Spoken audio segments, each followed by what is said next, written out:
Hello and welcome to Sage Real Stories. This is an episode that is part of our Female Founder series. I'm here with Demetra Mallios, the CEO and founder of Puberry, which is the first of its kind interactive and gamified EdTech puberty curriculum designed to make learning about puberty fun.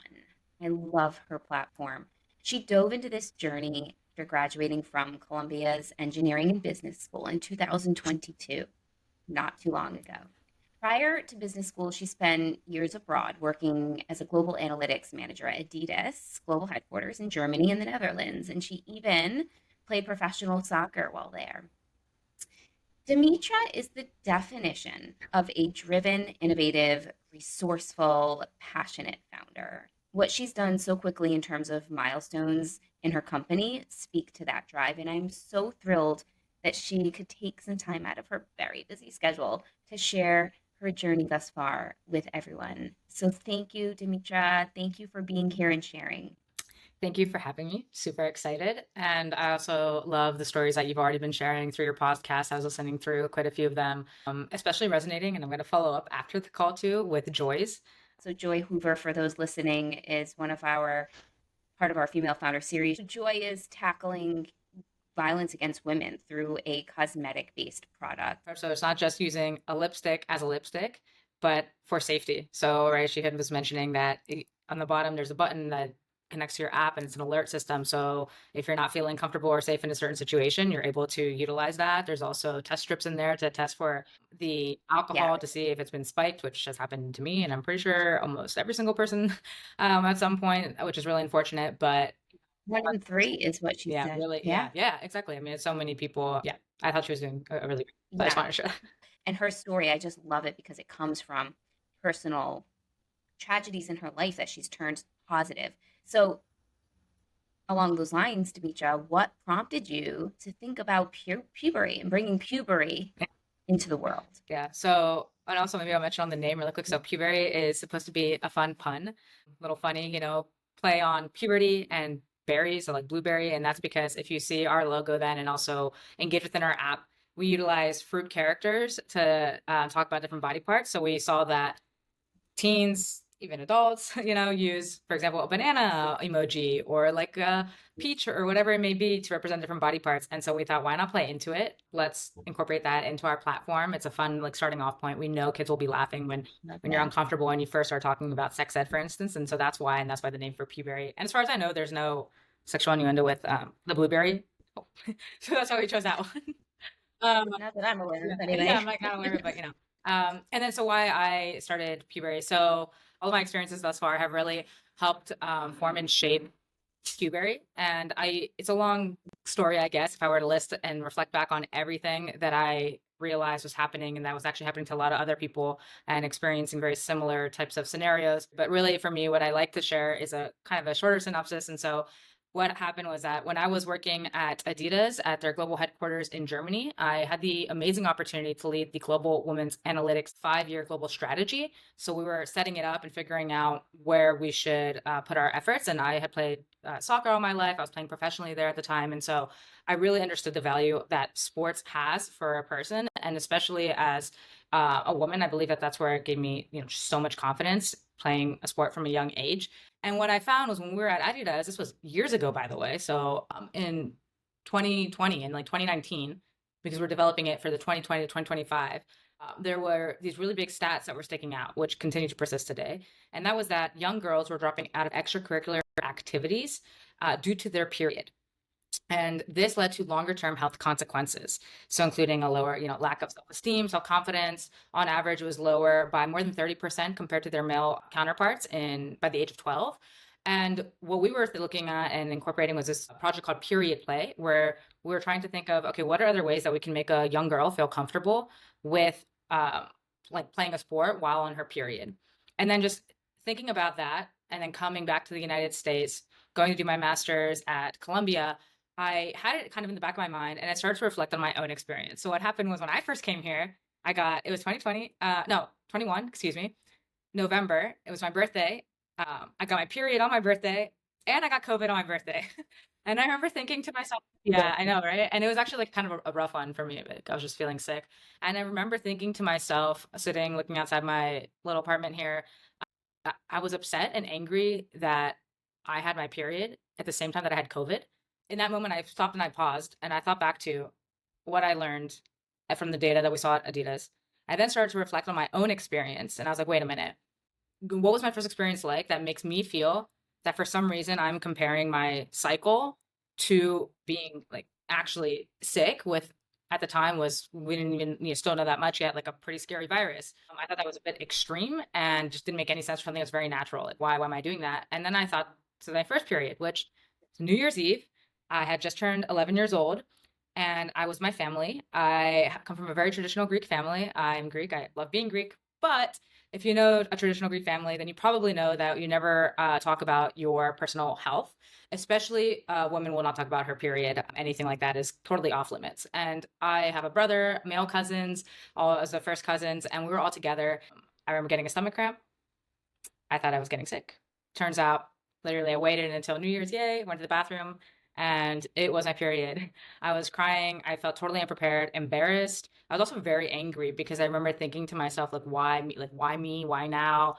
Just ridiculous if I think about it because it's natural. Like, of course, it's going to happen at some point. My family, my mom telling me, and she cares about me, but that's how she grew up, was that it's inappropriate and not ladylike to discuss this topic with anyone. And so I can't talk about this to my brother, to my dad, in school, wherever it like leads me. Like this is something that you take care of and you hide it in like in the corner. And also only use pads because anything else is stripping you of your virginity and innocence. And by the way, as a soccer player, it's pretty hard to wear only a and play at this high Right. level. But that's kind of basically where I came. I realized, and then looked into the data, and there's just so many more problems, and things haven't changed.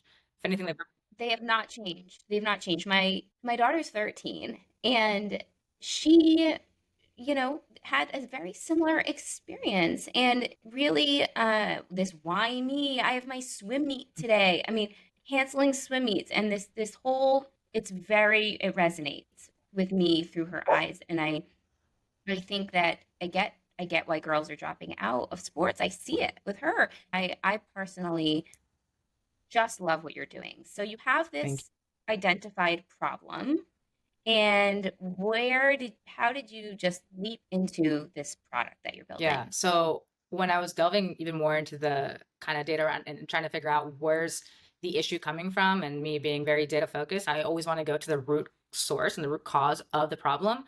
And what I realized, huge difference between when I was living in the Netherlands, for example, and the conversations that kids were having with their parents at the table, young girls talking about their cycle, talking about birth control, etc., with their father even, and also having the knowledge to discuss some of these topics. I mean, they really knew what they were saying and they understood what ovulation is. And then I thought to myself, what's happening here? Well, one, we have worsening youth mental health rates.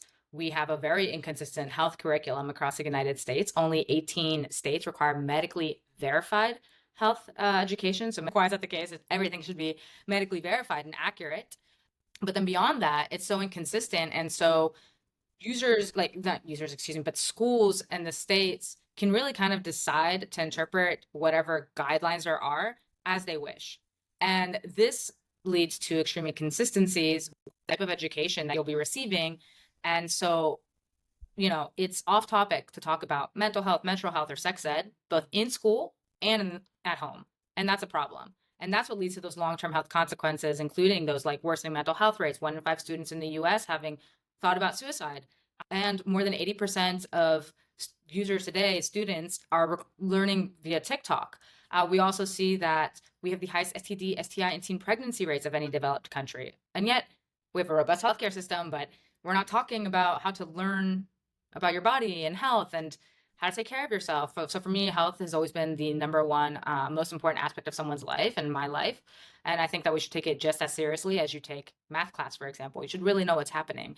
And so once we found that, okay, school curriculums are not incorporating health as they should, either they have one class in the 5th grade and that's it, or they might have a couple of classes kind of, sporadic, just scattered throughout, but the health teacher doesn't feel comfortable teaching the topics because typically they might be HM teacher, could be a history teacher, etc., who hasn't actually been really given the proper knowledge or material to discuss certain topics. And when we were talking to these teachers, they also felt really uncomfortable and unsure of how to answer questions. And so we found that, okay, there's just seems to be a whole problem here and a big mess and a really large, obvious gap for improved health education. So that's where we come into play. So Puberry is a holistic solution, not only for the youth, but also for parents and teachers, providing a holistic health education that's verified by medical professionals. And so starting in fourth grade, so we provide fourth through 12th grade health education and go from there and see who's willing to, start off with learning about health. And when we show them the improvements and the type of behavioral change you can also see, they tend to be pretty open to it. But I must say it's still been a bit of a challenge, to talk about certain topics. So mainly we start off within middle schools. But what you see in other countries is that they do start sooner and you have a better conversation. You also see that at the wealthy private schools in New York City. They start way sooner. They know a lot more about their body. And yet, for some reason, the school districts around them, it seems like they're almost afraid to talk about certain topics sometimes when we discuss with them. So my question for you is, you really had a very clearly defined problem and solution, but what about the product? So you have a business and a little bit of an engineering background. I know this personally, but I think anyone listening could really uh, benefit to understand how you created the product. Because right now it's a beautiful, tech platform. So how did you get that going? Right. So, so for those that are listening and curious about also what it looks like, feel free to check out puberry.org. Plug that in there. And we're basically like a Duolingo, but for puberty, sex ed, mental health, etc. Right. So it's gamified learning. The way that I went about actually creating it, so to clarify, my engineering background more so is on data science and analytics. And so, yes, whereas I can do some coding, I knew that my strong suit wasn't going to be for building the platform itself. Can I create the lovely Figma frames and everything? Yes. Can I create and give input because I'm aware of how certain things should be working and from experience previously looking at apps, etc.? Absolutely. But I knew that I needed to bring in a solid team that genuinely also just loves to code within like a web app or mobile app, which is not what I really enjoy doing that much. I love understanding how things work, which is why I study that. And I also love the business side of things. So, and connecting with people and really going and seeing the impact that we have on the students. But the way we went about this is that as soon as I kicked off Puberry in the fall of 22, so we were finding it had just become Puberry, still early stages, so it didn't look that great. I was able to leverage a lot of resources from Columbia. So thank God for that. I also strategically chose to go to Columbia. It's the only school that I applied into for doing a master's or MBA program. And that was because my very first internship actually was with a startup that was founded out of Columbia. It was a prenatal juice company. I loved it so much. I loved the learning that I had. And I realized, most importantly, all of the amazing support they received from the universities and the stuff that they could leverage. So like the communities they could leverage, the different resources in terms of getting engineers on board, etc. And so I had that in the back of my mind, knowing that I always wanted to create something. Amazing. So then here we worked with Columbia Build Lab, Columbia Startup Track, the Lang Fund, the Entrepreneur. So there's a Tamer Fund, which is for social impact startups, and they supported us by paying for our 4 software engineering interns, which has been amazing, super big help. One thing to mention though, in all of these, and any founder would probably know, is that all of these lovely fundings and grants and competitions that we win, as well as programs that provide support to your team, all those funds don't go to you. So as a founder, you're not actually receiving those funds. That's all going to your team, which is great because I want to support them and give them, more than just the experiential value, but they obviously deserve to be paid as well. But that just meant that from my side, I had to work on figuring out how to survive in New York City. So 2 part-time jobs at the same time. But yeah, that's kind of how we went about it. So I've been able to bring on an amazing group, talented engineers that genuinely care about the problem. That's the one thing we've been fortunate about, is that it hasn't been at all challenging finding really dedicated people that also, quite frankly, don't actually care about the pay, but more so about the impact that they are able to provide to youth and to the overall the social impact that we're aiming for. these are interns. They're Columbia engineering students. Yes, and there's a variety. So it's not just Columbia Engineering. We worked with other students as well from other universities. We've also worked with General Assembly, if you're familiar with them. We had several sprints with their team. So there have been a lot of different kind of touch points to supporting us. We even had pro bono legal support from the Brooklyn Law School. So that's how we were able to do everything. And to kind of put that in perspective, I was just updating my attraction slides. We've already impacted more than 500 students. We've been into several schools and pilots. We're onboarding our first paid school partners this fall, so super excited about that. But for that perspective is we had since November of 22 up until now, so it's almost 2 years, we've received a total of around, it's pretty low, 60,000. And in grant in grants. program grants. Yes. And we've only used 66% of that thus far to create 2 different versions of our platform, to iterate on it, and to provide the pilot programs to the schools. And now we're moving into finally launching our actual updated, very spiffy looking one. It looks so much better now in October. So yeah, and we've had the partnerships for us have been key. So we've had more than 14-ish partners that we're working and collaborating with really closely that have helped bring us along that journey. Without them, I think it'd be really challenging. For instance, shout out AntFlow. So Claire Coder from AntFlow, they provide period hygiene products to schools across the country, excuse me. Then we have Winx Health. They just rebranded to Winx after they were first called Sticks, and now they're Winx Health. And Counseling in Schools New York City, they have a network of more than 91 schools. They also work with underprivileged communities. And so for us, we're starting off in Title I schools. Some of these communities tend to need us a little bit more right away, just because there tends to be a lack of these types of resources, especially when it comes to health. And then health education just corresponds with that.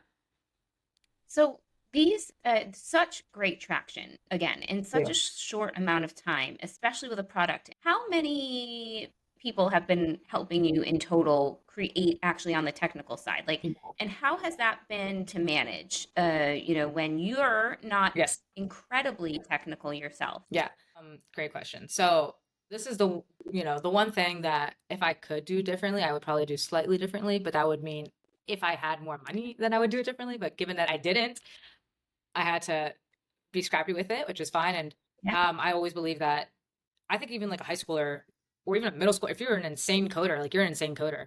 I don't care what you have done thus far in terms of what kind of company or education stature, et cetera. I don't really care as long as you're able to complete whatever the task is at hand and you genuinely care about it. And so I know that you're the kind of person that will sit there and try a bunch of different ways to get there until you find it and you won't give up. And those are the kind of people I was always looking for. I also would say, and it's pretty clear, I think I tend to prioritize anyone that's played a team sport. Doesn't have to also be a sport, it could be like debate team or anything like that. Just something that shows me that you understand what it feels like to lose on a daily basis and continue to move forward anyway for the long-term gratification that you'll receive in the end. Because I started playing soccer when I was 4, 6, whatever, kicking the ball around like a little like beep, beep, beep, that doesn't count as anything, right? And then continued playing with the goal of hopefully playing something professionally at some point. But majority of people won't get to that. You probably I got injured, so that also ruined some things for me. But you do something for so many years and continuously put in the practice, and you fail every single time that you try something. Like you're always learning, and it's just that incremental. And so that's the kind of people I'm looking for. In the beginning, they gave us, I believe it was 7 engineers. I put that in quotes though, engineers, because these were mainly freshmen and sophomores. They didn't quite know too much yet. And like I said, it's fine. Like I don't mind. I was also starting off. So we said, okay, cool. But we were quickly able to see who actually cared and who didn't. And so then moving into the spring, I had to make decisions to tell which students like, hey, I'm sorry, this isn't working out. And those that I want to keep on, and then find some more. I also had an interim CTO at one point, which I had to fire, actually. That did not turn out well. Stanford computer science grad, has done amazing work in the past, but for some reason with us, the deliverable wasn't there that we were expecting. And then also there was a lot of tension within my team members, actually, specifically saying that if this person continues, we're all leaving. And that let me know that, okay, there's a bigger problem here of the way that the attitude or how someone is talking to somebody else. And we want to have a good team culture. And there's no way that I was going to build a company with that kind of base from the beginning. Then I had people, when I started posting on LinkedIn more, like engineers from other schools and companies just started reaching out and saying, we'd love to support. was able to offer contractual work, and then most recently been able to do our interns again. And so currently our core team, even though it's a lead and then the interns per se, so it's not a full time working on getting that. It has fluctuated though between a team of literally 10 to like 2 to now to then 4 to now 3. And the reason for those fluctuations again is just because of experience level. So there was a lot when there was not as many experienced people. They were buddying up and supporting each other through it. So we'll move forward and then we'll take like a little step back and then we'll go forward and a little step back. Are you mainly in charge of the product development? Yeah. So that role has varied throughout. So sometimes yes and sometimes no. I prefer not to be, quite frankly, because it is way too much that is happening. I have already set everything up that I believe needs to be in place, including any additional like wireframing or pages that we want to incorporate and the main features that need to be functioning. After that, I pass it off to my team.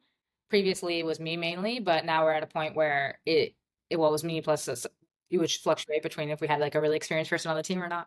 But that's something that I definitely want to pass off because there's just so much coming up now in terms of talking to the schools, bringing more schools on board, focusing on that like sales portion and getting in front of the right eyes, funding. Right. So we're doing our raise right now, and I really need to put in a lot of time and effort into that as well. Right. And so do you want to find a co-founder? It's just you right now. I think it's really hard sometimes. Is it something that you are okay with or Yeah. not? So I mean, I don't. So my thing was, if I get past like a year and a half, 1.5 year mark, excuse me, and we're starting to have paid contracts and revenue coming in, I don't really consider someone to be a founder anymore because a lot of the hard stuff is already they're still coming, but Right.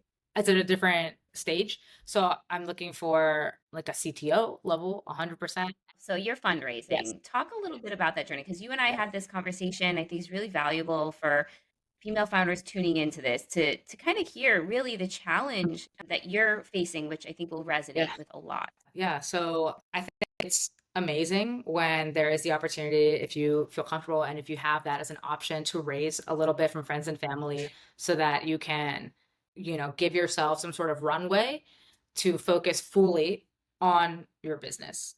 That is something that I look back at and wish I had done slightly differently, is if I could have done that, or even with some of the funding that I received, I just would have rather maybe taken 3 or 4 months where I solely focused on that because I felt I was being driven in different directions. If you do have that as an option, I'd say go for that. But if that's not the case and you're doing everything, bootstrap and then actually raising from VCs and angels that you are not personally connected to, it can be a challenge.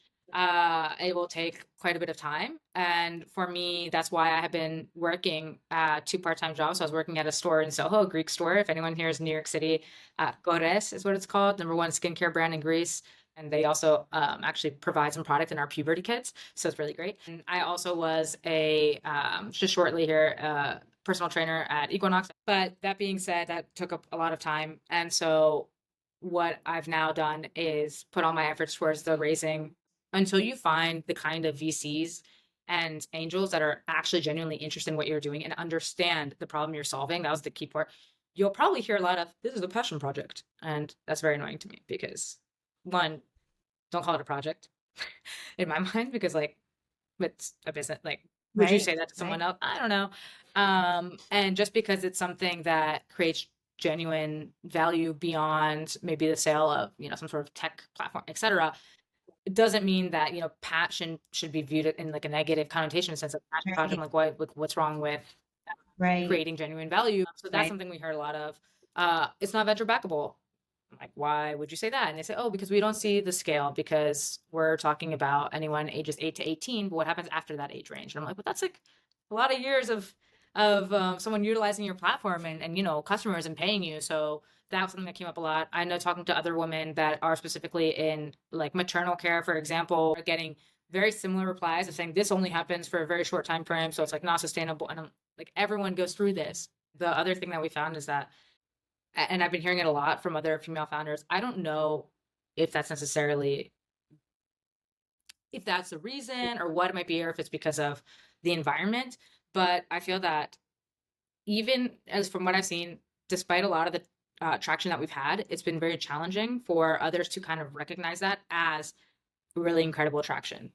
others that are raising a pre-seed, right? We're only raising 500K. It's not even, I'm not going for like 5 million right now. That will not have gotten nearly as much traction, and proof of concept, and actually have sales coming in and et cetera, that will be receiving funding. And so that for me has been a little bit frustrating. But again, I know that what I'm building is worth it and people are going to benefit from it. And that I just haven't talked. I think it's really important to remember always, I tell myself, okay, well, this is just not the right person. Like this person doesn't get it. And that's fine. That gets me one step closer to the ones that will, and I can kind of push them to the side. And I must say, Right. for those that have invested in us in the very beginning right now, the very first ones are actually mainly, well, it was the first person that saw me and believed in me at Adidas. He is incredible. He was leading the analytics side of the company, VP, very high level. And then in terms of VC, it's actually from a group of 3 gentlemen that have done an incredible job with their careers thus far. One's a CFO of a Series C, I believe they are now, valued at billions. Like, I mean, they're doing incredible things, really intelligent. And those gentlemen took about a month and a half to go through due diligence for us. And even they, from the very beginning, when they saw me pitch live, understood the problem that we were solving. And that was, I love those kinds of conversations because you can feel it immediately where it's like, oh, this person gets it. And even though Yeah. they admitted saying, hey, we're not familiar about this space, we haven't worked in EdTech, healthcare, et cetera. However, I'm a dad and I know I wish I could have these conversations with my kid. And I don't know what they're learning and I'm not sure how to have these convos.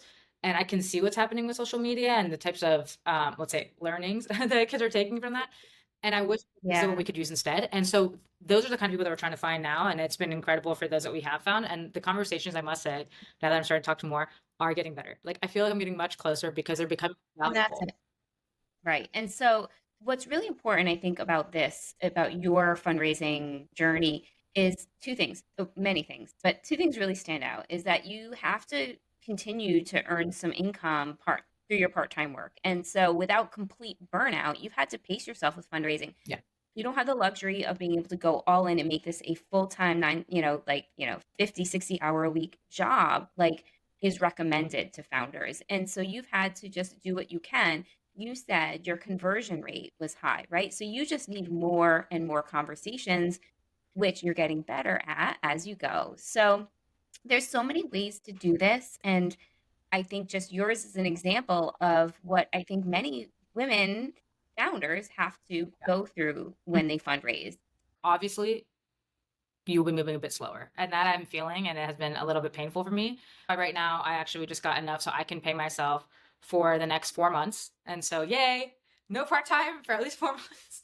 No, but I think that Amazing. after that, we should be good because now I feel that, okay, I'm at a really good place where I actually know who to talk to now. And Yes. I'm ready to do that intense month of not, or again, it's not only going to be raising though.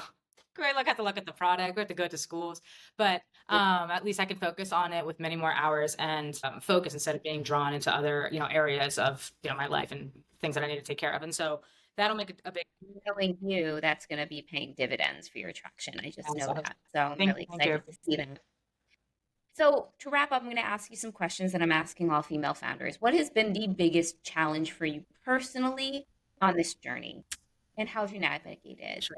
that? Definitely the financials, which I think we just discussed, but that has been really challenging for me. I probably, well, the thing was, just to clarify, I had saved money from when I was working at Adidas, but then I utilized that to pay for my school and have a little bit to pay also for rent. And so actually, when I was starting off, I was already at a pretty low point, but then I was doing some other part times and I thought that would be okay. I realized that as things progress, you're at some point gonna, you know, have to really figure it out and get a couple of funds in so that you can actually make that leap because otherwise it just becomes extremely stressful to have to worry about not only how are you going to pay your team, how are you going to deliver the product, but then also how are you yourself going to pay for rent, pay for food and survive, so that just shouldn't, I think everyone will have those kinds of comments though, regardless who you are. Someone will be like, oh, it's a passion project.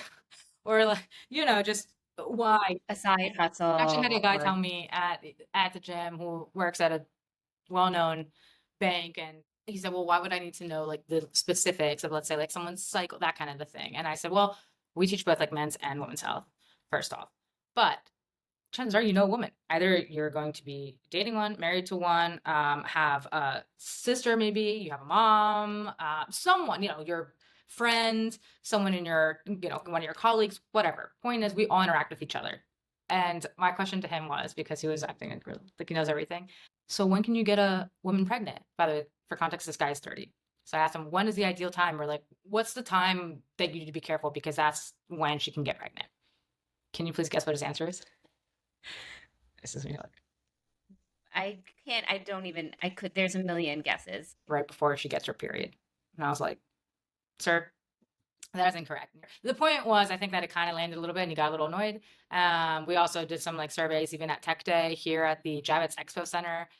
80% of people got the questions wrong and they're very basic. And this includes Yeah. grown men, grown women. And so this is a great segue. What is your biggest like highlight from this journey? You're creating this incredibly impactful platform that's solving a huge problem. So what so far along this journey, when you sit at night and you're feeling like good, Yeah. what is it you're thinking of? Definitely the positive impact that we've seen from the students that have utilized Puberry thus far. So Mm. it's just amazing to see their feedback, how they're reacting in class, as well as the data that we've gotten. So thus far, we've improved retention and the test scores when you're looking at one health class compared to another. So they've increased by more than 61%.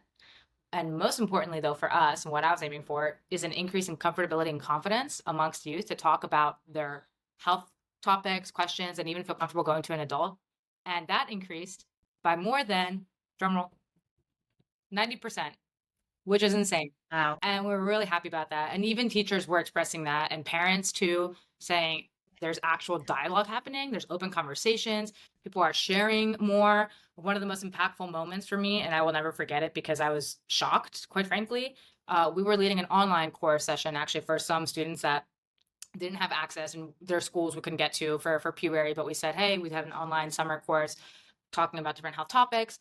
This one was specifically, there were some, it was 9 young girls. They were between 5th to 7th grade. And the very last topic, last session, was about bullying and personal safety. And in the end, we have these discussion enablers so that we can open up, share experiences, etc., and make it very clear that you can feel comfortable having these conversations. Or if you don't feel comfortable, at least there's other people that are talking about it that you'll know the kind of language to use if you need to do that at some point.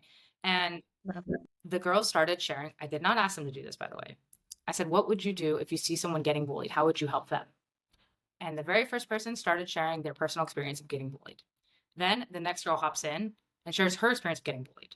And then the other one hops in, shares her experience and says, I'm sorry to, the other ones that for what has happened. And, I'm here for you. Like we all we understand each other. And I was shocked because these girls didn't know each other. They started opening up and being vulnerable. And they were sharing some really, really deep, intense stories of what they experienced in just the 4th grade, by the way, which I was, I was shocked to hear some of that. But it was incredible to see the impact that we've had thus far. And I'm excited to see more of the impact that we will have. And that's exactly what we're trying to do, is just open up those conversations, make it known that, hey, some of these things are, You're destigmatizing this so that there can be open conversations and comfort around all of these topics that are so difficult when around this age. And so I just love what you're Thank doing. you. If there is something that you can impart to founders to leave them with that you've learned that is particularly helpful, that you know now that you didn't know at the beginning of the journey, what would it be? I've been told recently, and it's happened a lot now because I will meet different people and I might feel that I'm meeting them as Demetra, and I'm just going to have a normal conversation, let's say a casual conversation. And then at some point I'll bring up Puberry, for example. And it could be someone that could be a potential investor, or they're really hyped in their business and I might want to have some advice from them, etc. Or it could just be someone that I meet on the street. I have been told now, it's happened in a few occasions where I need to stop, and it was from a third party person looking in, and they told me, I was like, okay, that makes sense. And I need to stop viewing myself as just Dimitra, and like when I have conversations with people, I never know what might come out of them, but I need to recognize that I'm at all times representing Puberry. So at all times, I need to be on and ready to have a conversation that is representative of what Puberry is, where we're going, like who's leading it. And I realize that that might feel like a little bit of added stress and pressure potentially because you just don't want to like think about it and you want to take. But I thought that was a really fair comment to bring up because it's true. Whenever you see, people that and that might, if you saw Mark Cuban walking down the street and he does something, then you're like, oh my God, you immediately will put it with his brand, of what he's created, whatever Yeah. action it is that he's, doing or portraying. And so I have come to realize now that I really need to, because anything could be an opportunity and I just need to be prepared for that. And that I should also always be mindful of the way that I'm going to be portraying puberty. And it's not like anything like negative happened. Just I was talking to some people and I, wasn't prepared to go into like a pitch mode. And I said that later to my friend. I'm like, that's not what I was there for. And they're like, but you are the founder and the Right. CEO. You have to always be prepared for that and always Yeah. introduce as that and be ready for that. It reminds me, if you're a mom and someone asks about your child, you just start gushing, right? Mhm. Naturally, and that's just natural. Your company is your Mhm. child. So if you're out and it comes up in conversation, yeah, just being okay with knowing that this is a part of you and a huge part of you, right? And I think welcoming the universe of Mhm. opportunities by being prepared, it's great. It's great insight. I like that a lot. Yeah. Yeah. So got my 60-second pitch Amazing. always ready to go. 30 seconds, Yeah. 60 seconds, we're ready. Let's go. And lastly, what about personally navigating the roller coaster ride? Any Oh advice on that? God. What helps you? Honestly, things are so stressful. I have a dog, which I got him while starting the very first in January. So right after starting Puberry in November, and then I graduated and I got Mm, him mainly because I knew I was going to be spending a lot of hours alone and working. And mm, I was like, I sometimes won't see like who am I talking to? Like I'm in my apartment working right now. Before I was in a shared space, but still I'd be there until like 2 a.m. and then I'd feel uncomfortable going home by myself. And so I have him, and then trying to maintain as much as possible because I have not been consistent either, even though I played sports all my life and did training, etc. I think anything in terms of moving your body, like yeah, I there's a huge difference between a Demetra that has worked out consistently ish yeah, for a month versus when you see me during a month where I haven't done any of that. Oh my God. right. Yeah, Not as clear mind, and you piles up. It's very stressful. And take the breaks that you need, even if they're little mini ones. I know that it can be hard to do that, like mentally turn off, and it is for me. But sometimes I will just not.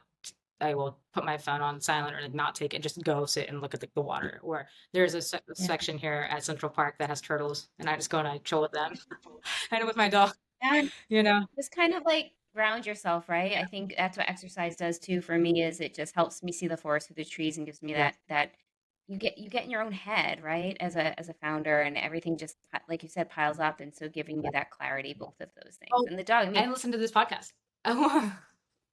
Seriously, like listen to this what's that? podcast and like other ones where it's I think at least whenever I'm feeling kind of like like upset or like something didn't work out right away, I immediately and I've been listening to a lot, but I will immediately go. There's a few that I kind of have, and this one is now within that too, where I can listen to other founders and what they went through and realize like, okay, we kind of went through like the same spots and you will get through it. And it's just nice to hear from others in your own Yeah, time, like in your own ears, and you don't have to explain it to anyone. You 100%. can just listen. And I think that's been really, really helpful, honestly. That's Oh, I couldn't agree more. I just heard Jessica Alba has a billion-dollar yeah, company called yeah. Honest, and her brand, she talks about getting it off the ground. It took 4 years of stops and starts, and she just couldn't find the right business partner. And now it's a billion And dollar she's just company. And so Alba. when I heard that, Like, I mean, that's just exactly, why I tell my friend, like, I'm like, guys, like, these people have had so much, like, extra, let's say, resources to begin with, and then like, right? and even they're going through, so it's like it's normal, like, you'll go through it, but I think as long as you keep powering through, and it's something that you genuinely feel will bring value and bigger than just yourself,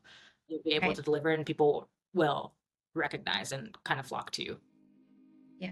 Yeah, I agree. And hearing these stories is so powerful. So thank you Thank you. for being part of this series where women Thank you. going through this roller coaster can tune in, feel less alone, feel they've got this, right? And that's what we need. Thank Thank you, Demetra. And I really know that amazing things are in store for you. And I'm really excited to I follow along. appreciate that so much. If anyone wants to sign up, I will share a link for free when you're a Puberty app, and I'll share it with you, and then you can put it somewhere. But 100%. And as with all of our sages here, female founder sages, if Demetra's story resonates with you, she's open to outreach. If you have questions specific to her journey and want to chat. Amazing. Join our network of real women and real wisdom at sagelink.com, SAYGELINK.